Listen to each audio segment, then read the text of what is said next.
guys, we'll solve question number 5 of exercise 2.2, and don't forget to like, subscribe my YouTube channel to get innovative content.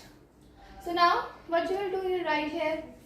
Firstly, you may write the properties which you have learned on a part, and then you are going to solve them with the help of 1 plus omega square is equals to 0. 1 plus omega is equals to negative omega square. Then 1 plus omega square is equals to negative omega, and 1 and omega plus omega square is equals to negative.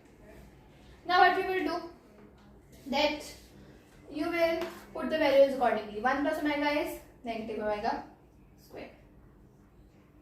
Then 1 plus omega square is negative omega.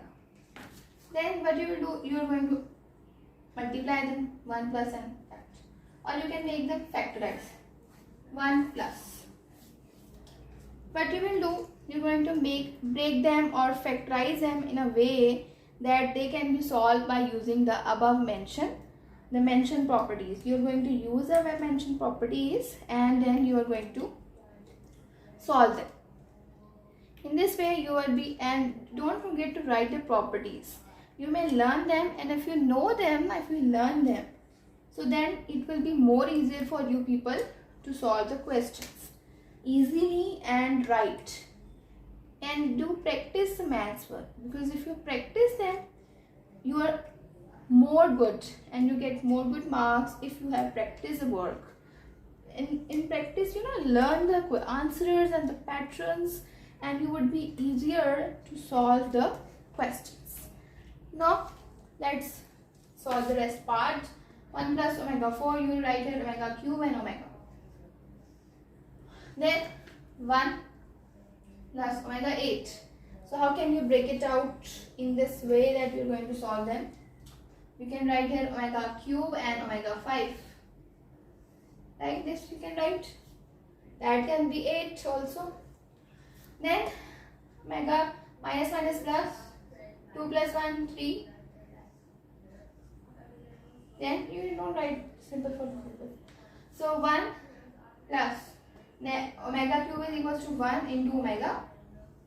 Here what you will do, 1 plus 1. Then omega, how can you break it out then? You can write here omega cube and then omega square. Further break out. So omega cube is equals to, right here also omega cube is equals to 1. So 1. So 1 plus 1 omega is omega. Then 1 plus 1 is simply, so 1 into 1 omega cube and then omega square. So now 1 plus omega and 1 plus 1 is 1 and omega square. So now 1. So 1 plus omega, but this is not plus, this is multiply. 1 plus omega is equals to negative omega, and 1 plus omega square is equals to negative omega. So now plus, again you are going to plus them, and then we will equal to omega cube and omega cube 1. So this is answer is equal to 1. And don't forget to like, subscribe my YouTube channel to get more innovative content.